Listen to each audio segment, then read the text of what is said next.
The lights on the communications panel blinked in a strange pattern. Ji-ho Kim leaned closer to his screen, his coffee growing cold in the cup beside him. Something was wrong with this signal. It kept cutting in and out, like someone was trying to speak through static. The cargo ship Times, Pathfinder Times, had been traveling through empty space for 3 weeks now. They were carrying medical supplies to a colony on the edge of known space. It was boring work, but it paid well. Ji-ho usually spent his shifts listening to old Earth music and watching the stars drift by. But now, something had caught his attention. "Captain," he called out, pressing a button on his console. "I'm picking up something strange on the old emergency channels." Captain Hannah Park appeared in the doorway of the communications room. She was a small woman with sharp eyes and gray hair tied back in a tight bun. She had been flying cargo ships for 20 years, and she knew when something was serious. "What kind of strange?" she asked, moving to stand behind Ji-ho's chair. "It's a distress call, I think. But it's all scrambled. The frequency is wrong, like whoever sent it had damaged equipment." Ji-ho's fingers moved across his keyboard, trying to clean up the signal. "Give me a few minutes. I can decode this." Hannah nodded and left him to work. She trusted Ji-ho. He was the best communications officer she had ever worked with. If anyone could make sense of that mess, it was him. 3 hours passed. Ji-ho barely moved from his chair. He ran the signal through every filter he knew, adjusting frequencies and removing layers of interference. Slowly, bit by bit, the message became clearer. When he finally heard the words, his blood ran cold. "Captain!" he shouted into the intercom. Hannah ran back into the room. Ji-ho played the decoded message. A strange, clicking voice spoke in broken galactic common, the language most species use to communicate across space. "This is Administrator Velrin of Theta 9 Mining Colony. We are under attack. Repeat. We are under attack. Multiple hostile ships. Heavy damage to station. We are civilians with minimal defenses. Requesting immediate evacuation assistance. Coordinates follow. Please, anyone who receives this. We have children here." The message ended with a string of numbers that Ji-ho's computer automatically converted into navigation coordinates. Hannah stared at the screen. "How far are those coordinates from our position?" Ji-ho checked quickly. 4 hours at maximum burn. "Captain, we're the closest ship." I checked the registry. "The nearest Vreth defense station is 2 days away. There's a council patrol ship, but they're 20 hours out." Hannah pulled up the star charts on her personal tablet. The coordinates showed an asteroid belt in neutral territory. She recognized the signature of Vreth architecture from the brief glimpse in the decoded data. The Vreth were peaceful traders, insect-like beings who never bothered anyone. They were known throughout the galaxy for their neutrality and their excellent mining operations. "What kind of attack?" Hannah asked. "Based on the damage to their communications array, I'd guess raiders. Probably Krell pirates. They've been active in this sector for months." Ji-ho looked up at his captain. "What are we going to do?" Hannah was quiet for a long moment. She knew the rules. When a civilian ship picked up a distress call, they were supposed to relay it to the proper authorities and continue on their course. Getting involved was dangerous. Getting involved could get everyone killed. But she also knew what that voice had said.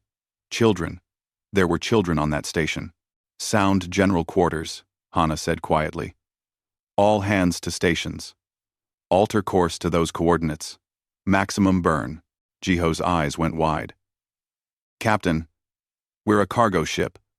We have 32 crew members and point defense guns meant for shooting asteroids. If there are real warships out there, then we'll figure something out." Hannah interrupted. "Send the distress call to the Council Patrol and the Vreth Defense Station. Let them know we're responding and give them our position. But we're not waiting." "See." "Yes, Captain." Ji-ho's fingers flew across his keyboard, sending out the messages. Then he hit the alarm button. Throughout the ship, red lights began to flash. The general quarters alarm was something most of the crew had never heard before. They had practiced drills, of course. But this was real. In the engine room, Chief Engineer Do-Yun Choi looked up from his maintenance work. He wiped oil from his hands and immediately started checking the engine readouts. If the captain wanted maximum burn, he would give it to her. He began overriding the safety protocols that limited engine output. In the security office, Yuna Lee stood up from her desk. She was a former Earth Defense Force Marine who had retired to the quiet life of merchant ship security. She hadn't expected to ever need her combat training again. She was wrong. Yuna opened the weapons locker and began distributing what little they had to her small security team. In the mess hall, Medic Taeyang Shin heard the alarm and immediately headed to the medical bay. He started preparing emergency supplies and setting up extra beds. He hoped he wouldn't need them. On the bridge, Hana sat in her captain's chair and watched the stars shift as the ship changed course. Her first officer, a nervous young man named Junho, looked at her with concern. "Captain, are we really doing this?" he asked. Hana didn't take her eyes off the view screen. "Junho, have you ever heard of the phrase, 'not on my watch'?" "No, Captain. It's an old Earth saying.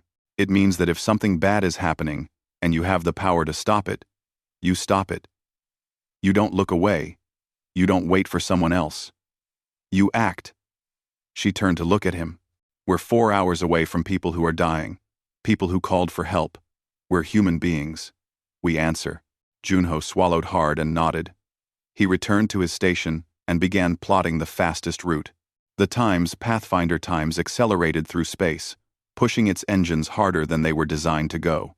Inside, 32 humans prepared for something they had never expected. They were cargo haulers, not warriors. They were merchants, not heroes. But someone had called for help, and that was enough. War leader Thex sat in his command chair, watching his warriors loot the Vreth mining station. Everything was going according to plan. The insect-like Vreth had barely resisted. They had fired a few mining lasers in defense, but nothing that could damage his ships. Now, his crews were gathering valuable ore and equipment, while his boarding parties rounded up hostages. The Vreth would pay a good ransom. They always did. They were wealthy and peaceful, which made them perfect targets. Thex had raided 3 of their stations this year alone. Easy money. "War leader," his sensor officer called out. Thex barely looked up. "Probably coming to negotiate. Let them get close. Then disable their engines.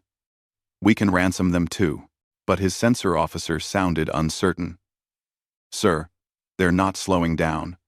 They're accelerating. And they're broadcasting something." Put it on speakers," Thex ordered. A human voice filled the bridge, speaking in broken galactic common with a thick accent. The words were simple and direct. "You are attacking civilians. Leave now, or we make you leave." Thex's crew burst into laughter. One cargo ship was threatening them? His fleet consisted of 6 corvettes and 2 destroyer-class vessels. What could one cargo hauler possibly do? "Send 2 corvettes to intercept," Thex ordered, amused. "Disable their engines but don't destroy them. I want to see what species is stupid enough to threaten us." On the Times Pathfinder *, Captain Hana watched the 2 Krell ships break formation and head toward them. She felt her heart pounding, but kept her voice steady. "Do-Yun?" In the engine room, Chief Engineer Do-Yun Choi grinned. He was standing next to 12 large oxygen tanks that had been loaded onto cargo sleds. Each tank was now rigged with a remote detonator he had built from spare parts. "Ready, Captain. Just get me close enough." "Yuna, you're clear on the plan?" Hana asked. In the weapons control room, Security Chief Yuna Lee checked her calculations one more time. What they were about to do was insane. It violated every safety regulation ever written. But it might work. "Clear, Captain. Just say when." The 2 Krell corvettes closed to within 500 meters. They were preparing to fire disabling shots at the Times Pathfinder's Times engines. They expected the cargo ship to surrender or try to run. Instead, the Times Pathfinder's Times cargo bay doors opened. Now, Hana shouted. Doyun hit the ejection button. 12 oxygen tanks launched from the cargo bay at high speed, heading straight for the Krell corvettes. The tanks tumbled through space, spreading out in a wide pattern. The Krell sensor officers saw them coming but didn't understand the danger. They were just cargo containers. They prepared to blast them out of the way. Doyun waited until the tanks were 50 meters from the corvettes. Then he triggered all 12 detonators at once. The explosion was massive. Pure oxygen mixed with the detonation charges created a flash that lit up the darkness of space. The blast wave hammered into the two corvettes, overwhelming their forward shields. Metal buckled, sensor arrays shattered, warning alarms screamed on both ships. Before the Krell could recover, Yuna executed the second part of their plan. She activated the Pathfinder's Times cargo tractor beam, a tool normally used to grab and move shipping containers, but instead of grabbing cargo, she locked onto the debris field from the explosion. Thousands of pieces of metal, ice, and destroyed equipment hung in space. Yuna swept the tractor beam through the debris like a giant hand. Gathering it together, then she released it all at once, throwing the debris field at the two damaged corvettes like a massive shotgun blast. The debris tore through the weakened shields. Hull plating cracked. One corvette's main engine took a direct hit and exploded. The ship began tumbling out of control. The second corvette turned and retreated, trailing atmosphere from a dozen punctures. On Thex's flagship, every Krell warrior stared at their screens in shock. Two corvettes, disabled or destroyed in less than a minute. By a cargo ship. What just happened? Thex demanded. They weaponized their cargo, his tactical officer said, voice shaking. And they used a civilian tractor beam as a weapon. Sir, that shouldn't be possible. The Pathfinder Times didn't slow down. It kept accelerating toward the main Krell fleet. And now, something else was broadcasting from the human ship. It wasn't a message. It was sound. Loud, chaotic sound with heavy drums and electric guitars. What is that noise? Thex asked. I think it's music, sir. Human music. Thex watched the cargo ship approach. It was moving erratically, changing direction in random patterns. Normal ships moved predictably, so their crews wouldn't get hurt from the acceleration. This ship was flying like it didn't care about safety. Target that ship and destroy it, Thex ordered. Trying, sir. They're moving too unpredictably. Every time we get a firing solution, they change course. On the Vreth mining station, Administrator Velrin watched the battle through the damaged sensor arrays. He couldn't believe what he was seeing. The humans had disabled two ships using nothing but improvised weapons, and now they were charging directly at the remaining Krell fleet. Are they insane? Velrin whispered. They can't win this fight. Counselor Drevik, who stood beside him, held up his personal recording device. Perhaps they're not trying to win. Perhaps they're trying to make the pirates afraid. One of the Krell corvettes managed to get close enough to launch a boarding shuttle. It locked onto the Pathfinder's Times airlock, and began cutting through. Yuna gathered her security team near the airlock. There were only 6 of them, armed with stun batons and 2 actual pistols. Facing them would be at least 20 Krell warriors, professional pirates who fought for a living. Remember the plan, Yuna said calmly. We don't need to win. We just need to make them regret boarding us. Medic Taeyang Shin stood with them, holding a plasma cutter from the engineering department. I'm a doctor, he said. I know exactly where to cut. The airlock door exploded inward.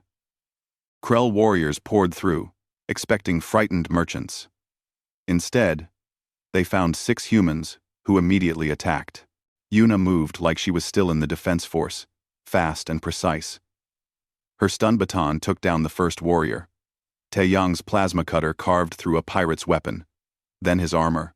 Sungho, a cargo handler who volunteered to fight, used a magnetic pallet loader to slam a Krell warrior against the wall so hard his armor cracked. The fight was brutal and close. The Krell had better weapons and armor. But the humans fought like animals, using every tool and trick they could think of. When Taeyong got slashed across the arm, he didn't fall back. He used the plasma cutter to seal his own wound and kept fighting. The Krell boarding party lasted 6 minutes before they retreated back to their shuttle. They had lost 4 warriors. The humans had suffered 3 injuries, but no deaths. The boarding party leader reported back to Thex with a trembling voice. "They don't fight like civilized beings, war leader. Even wounded, they kept attacking." "What kind of species does this?" Thex looked at his tactical display. His fleet still outnumbered and outgunned the human ship by an impossible margin.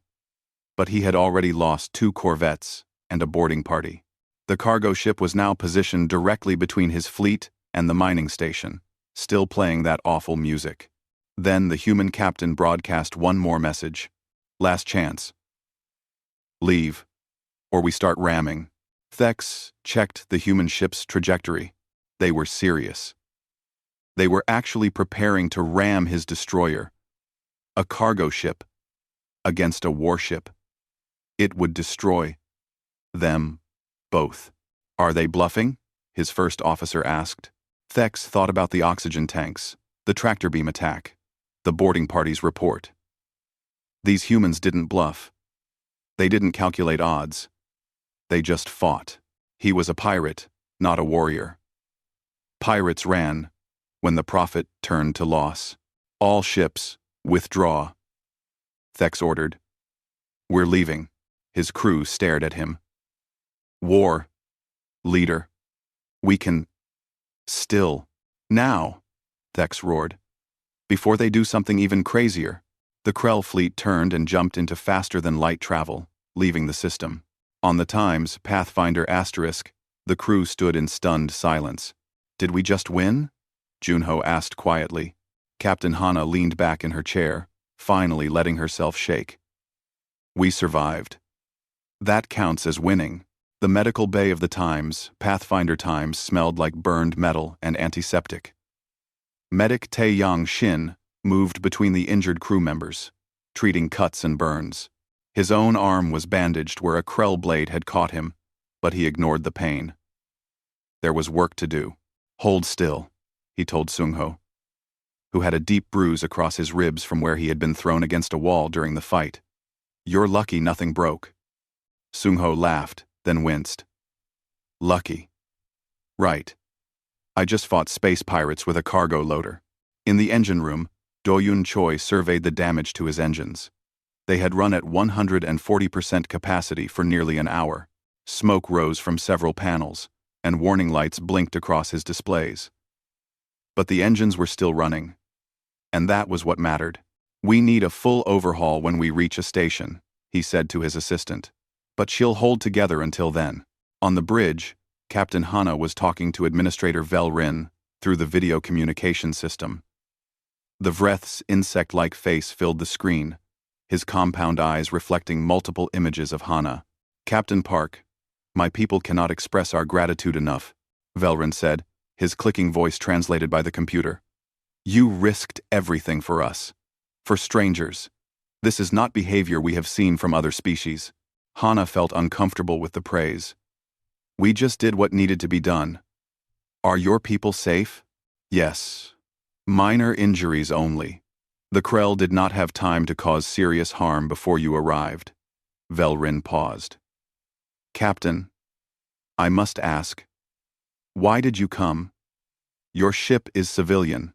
You had no obligation to help us." Hana thought about that question. She had been asking herself the same thing since the fighting ended. Finally, she gave the only answer that made sense to her. "Because you asked for help, and we could provide it." Velrin's translator struggled with the concept. "That is all? You do not require payment? Honor? Recognition?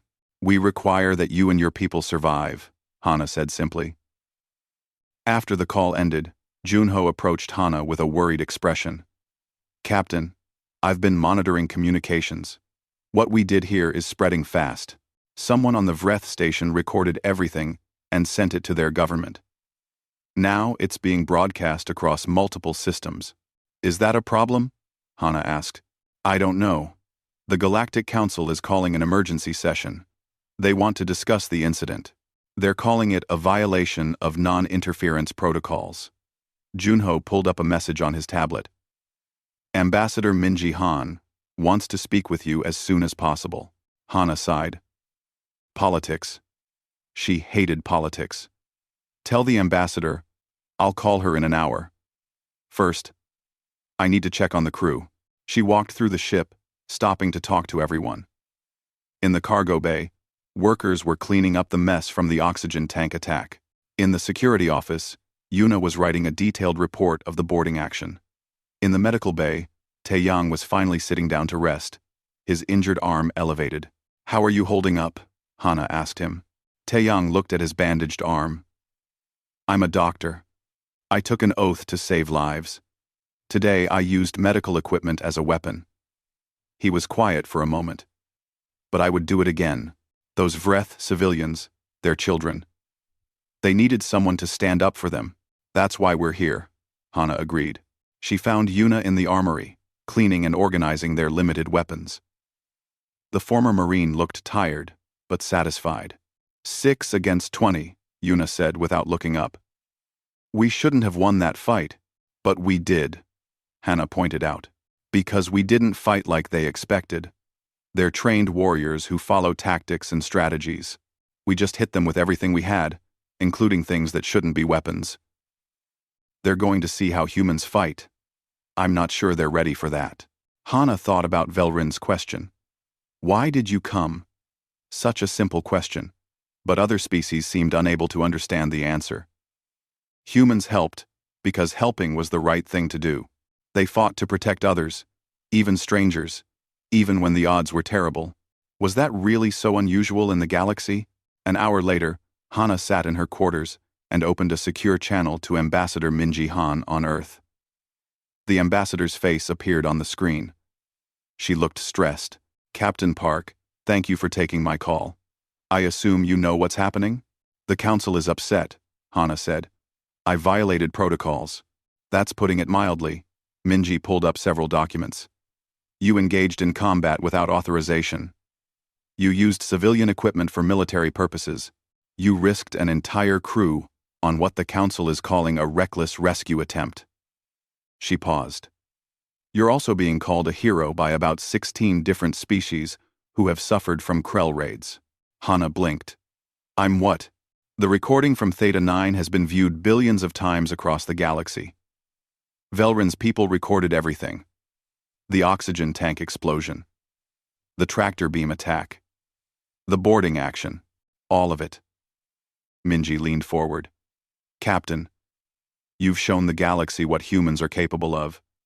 And they don't know what to make of us. All I did was answer a distress call, Hana protested. Exactly. That's what's confusing them.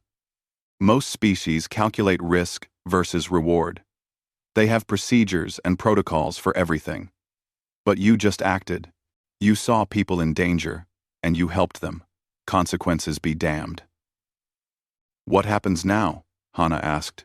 I have to go defend your actions to the Galactic Council.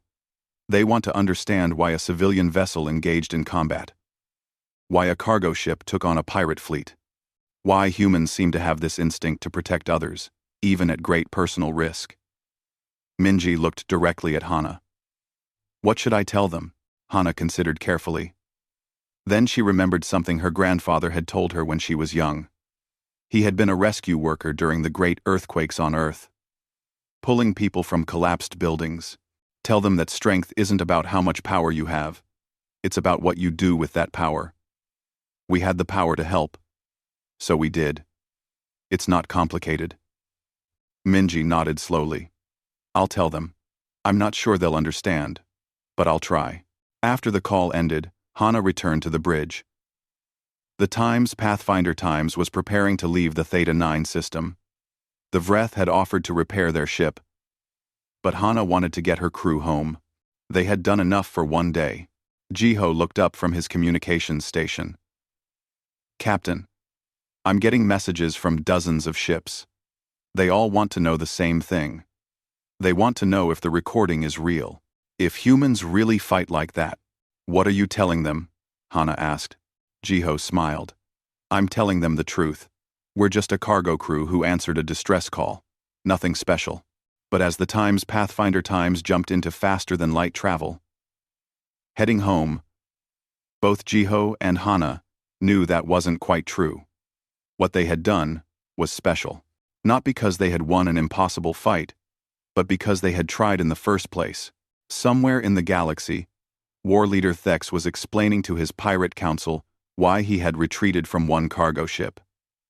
He struggled to find the words to describe what the humans had done, how they had fought without fear, without calculation, without hesitation. They're not like other species, he finally said. They don't think about odds or survival.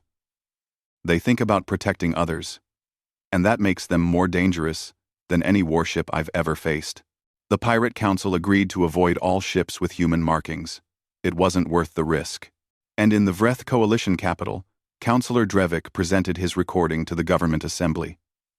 They watched in silence as the small cargo ship fought off an entire fleet to save strangers. We must make formal alliance with these humans, one councillor said. Agreed, said another. Any species with this kind of protective instinct is worth befriending. The recording continued to spread, and across the galaxy, billions of beings watched and wondered about these strange humans who seemed to care more about others than themselves. The Galactic Council Chamber was a massive structure that floated in neutral space, equidistant from all major civilizations. Inside, representatives from 200 species gathered to discuss the most pressing issues facing the galaxy. Today, they were discussing humans.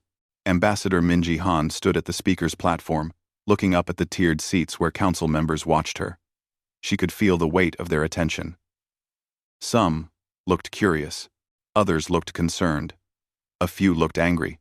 High Speaker Vex, an avian creature with brilliant blue feathers and sharp golden eyes, called the session to order. His voice was amplified throughout the chamber.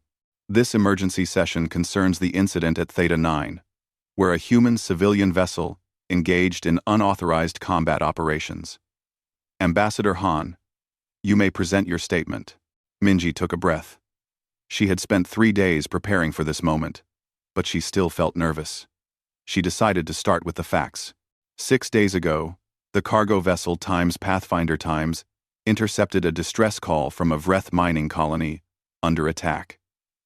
The ship's crew determined they were the closest vessel capable of responding. They altered course and arrived to find the colony under assault by Krell pirates. The proper procedure would be to relay the message and continue on course, interrupted a council member from the Zephyrite species, a floating jellyfish-like being. Why did this vessel engage? Because people were dying, Minji said simply. The captain determined that waiting for proper authorities would result in civilian casualties. So she acted. 1. When he was loking the fress. When he was loking the waiting. When he was loking the waiting. When B1 working the waiting. When he was loking the waiting. When he was loking the waiting. When he... She risked her entire crew for strangers, High Speaker Vex pointed out. This is not rational behavior. Most species would calculate the risk as too high. Minji nodded. You're right. Most species would calculate the risk. Humans calculate the cost of not acting. The chamber filled with confused murmurs.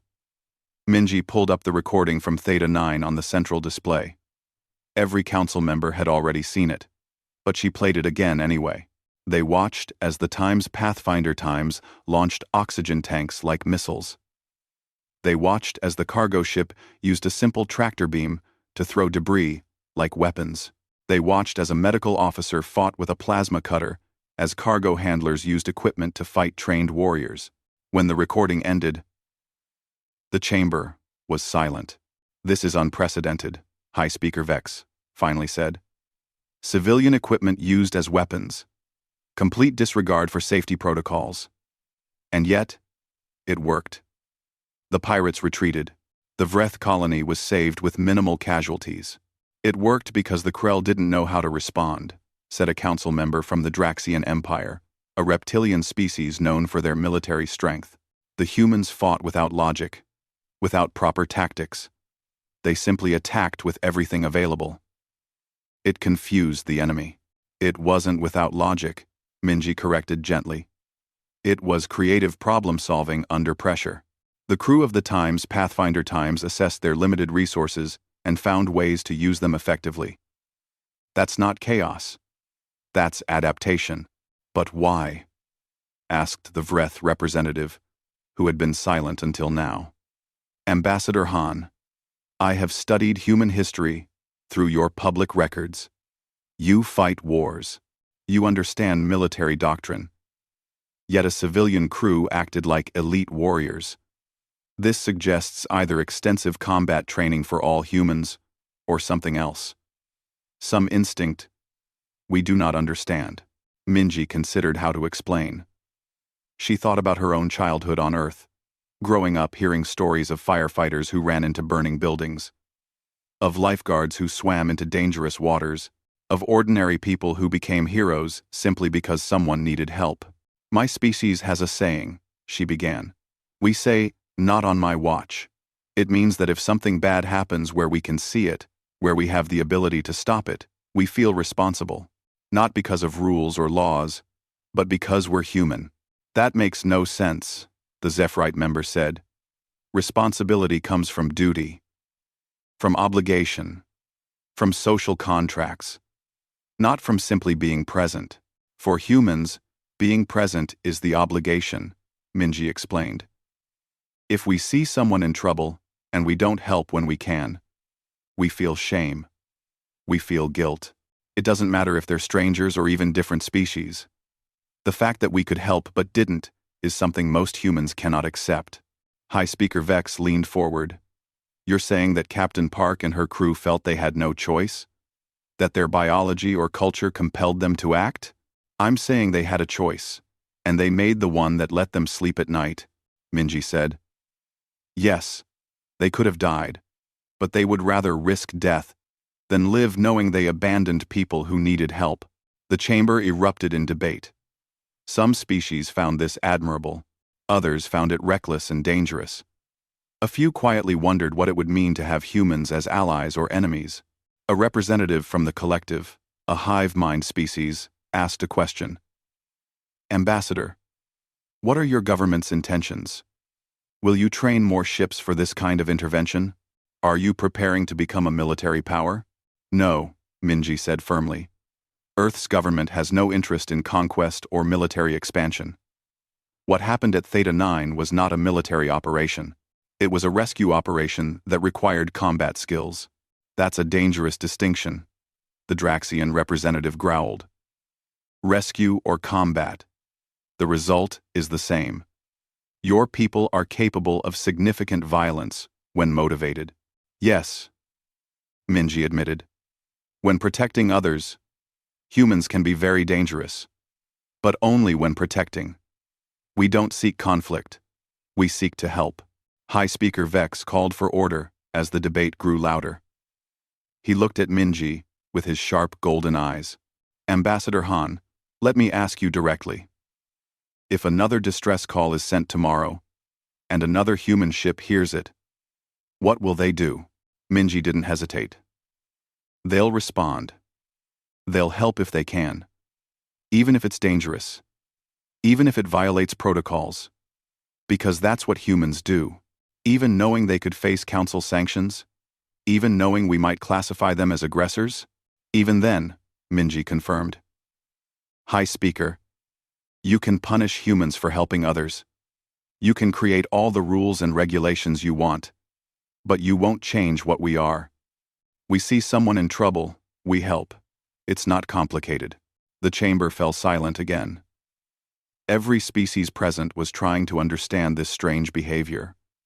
How could an entire civilization be built on such an impractical instinct? High Speaker Vex spoke quietly. The council will take a recess to consider this matter. Ambassador Han, you're dismissed. Minji bowed and left the chamber. Outside, she was immediately surrounded by representatives from smaller species. Ones who had suffered from piracy and raiding. Is it true? One asked. Will humans really help anyone who asks?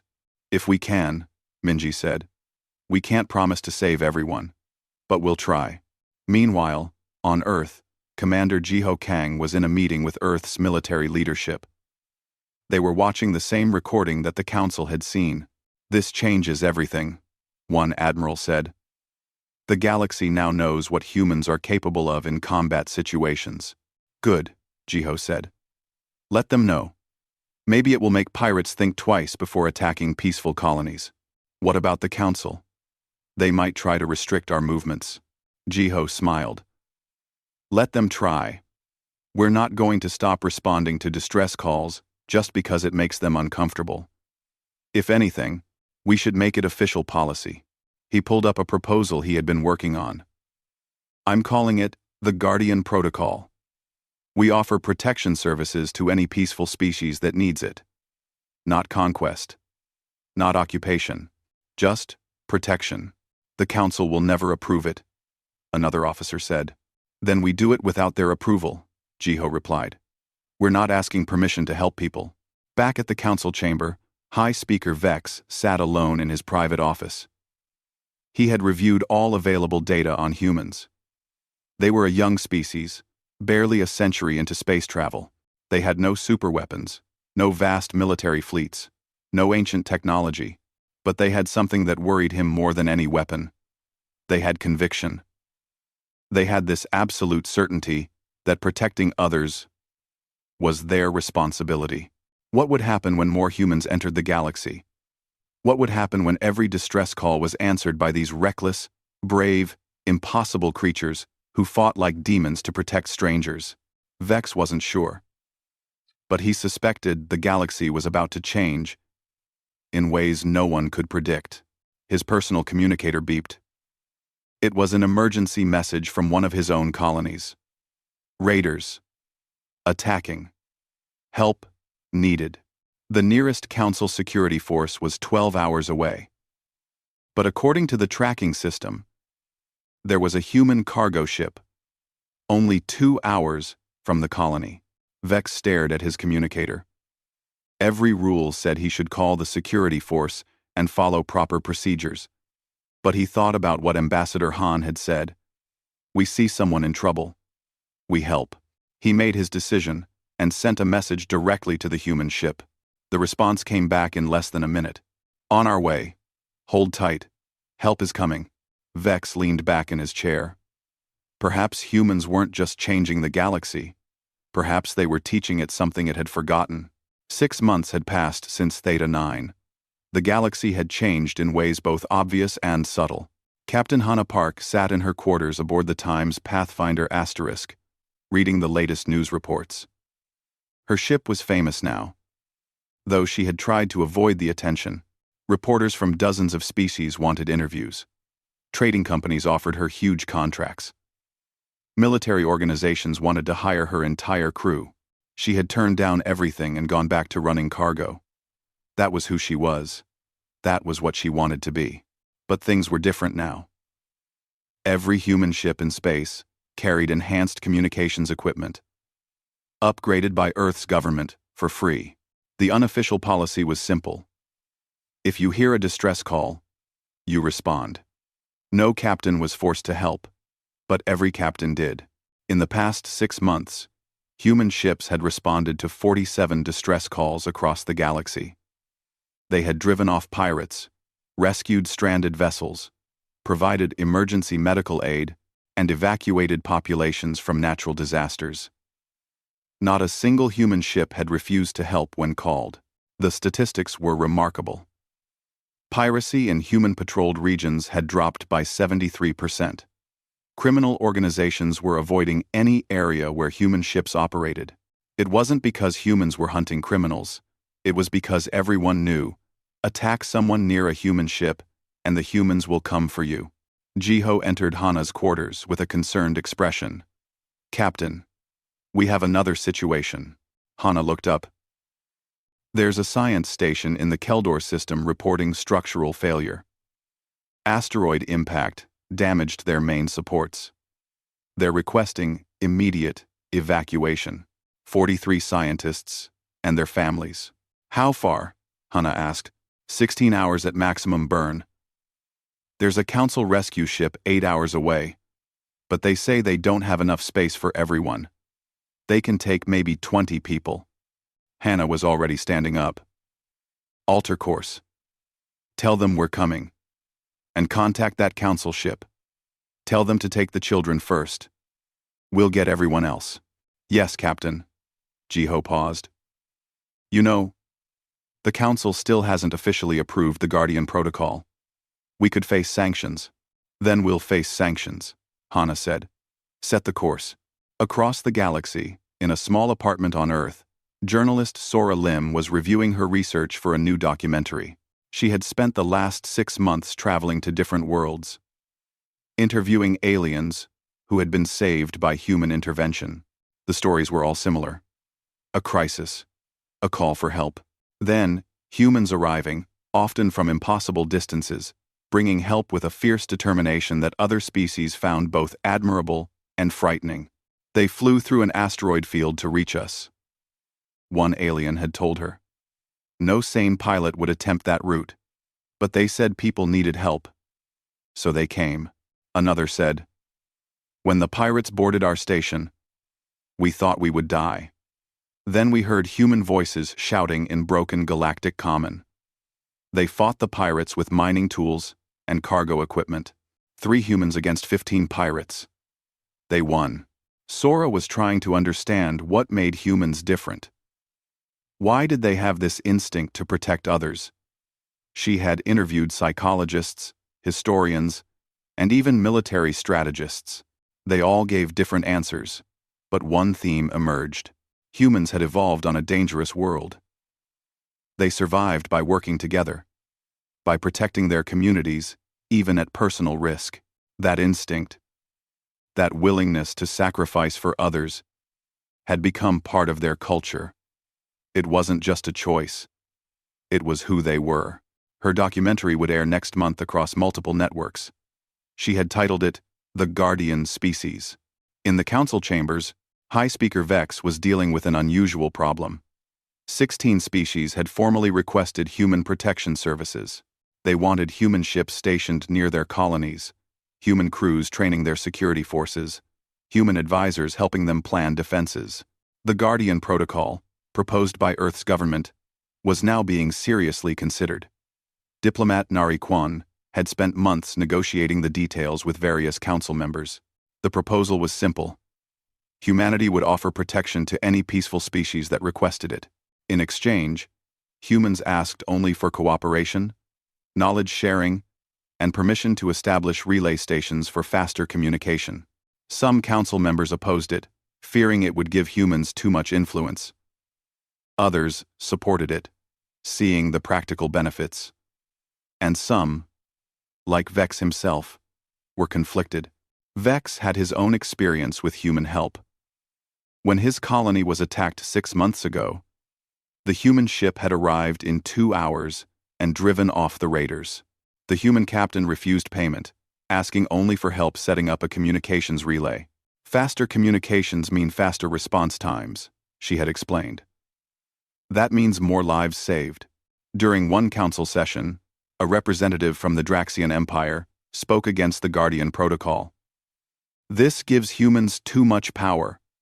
What if they use this protection as a way to control other species? Narration, who represented Earth in these negotiations, responded calmly. We're not asking for control. We're offering help. If any species feels uncomfortable with our presence, we'll leave. The whole point is to protect, not to rule. But you're placing your ships near our colonies, your people in our security forces. How is that not influence? The Draxian demanded. It's influence through trust? Nari said. If we protect someone and they're grateful, yes, they'll probably listen to our advice. But that's different from control. They can tell us to leave any time. High Speaker Vex finally spoke up. I have a question for Ambassador Quan. What happens when a human ship is faced with a choice? When they can't save everyone? Nari was quiet for a moment. Then they save who they can and grieve for those they couldn't. But they try. They always try. Nari was quiet. They always try. Nari was quiet. Even if it means their own death? Especially then, Nari said. Because dying while trying to save others is something humans can accept. Living while others die, and we did nothing, is something we cannot accept. The vote on the Guardian Protocol was scheduled for next month. Vex suspected it would pass, though not unanimously. The galaxy needed protection, and humans were willing to provide it. Captain Hunnam stood on the bridge of the Times, Shield of Hope, *, one of Earth's first dedicated rapid response ships. His vessel was designed specifically for emergency intervention, with enhanced engines, better shields, and medical facilities that could handle mass casualties. He commanded a fleet of 12 such ships, all staffed by volunteers. They patrolled the frontier regions of known space, ready to respond to any call for help. His personal motto was displayed on his ready room wall. Hope is coming.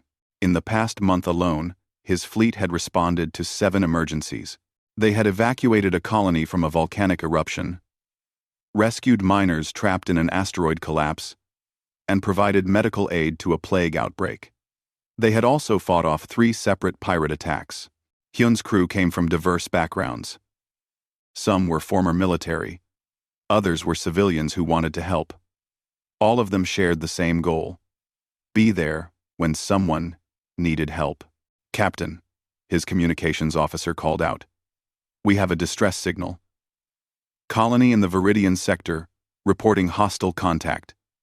They're requesting immediate assistance. How far? Hyun asked. 4 hours at maximum burn. Set course, all hands to stations. Hyun activated the fleet-wide channel. All ships. We have a call. Someone needs help. Let's go show them that hope is real. The 12 ships of his fleet altered course as one, burning through space towards someone who needed them. Back on the Times Pathfinder *, Captain Hana watched her crew prepare for the rescue at Keldor Station. They had done this dozens of times now, but it never got routine. Every rescue was important. Every life mattered. Jiho looked up from his console. Captain, I've been tracking something interesting. Other species are starting to copy us. Copy us how? Hana asked. Their civilian ships are starting to carry better emergency equipment. They're training their crews in basic rescue operations. They're even setting up their own response systems. Jiho smiled. We're teaching the galaxy how to help each other. Hana thought about that. When the Times Pathfinder Times had first responded to Theta 9, she hadn't been trying to start a movement. She had just been trying to save people. But somehow, her actions and the actions of other human crews had inspired something larger.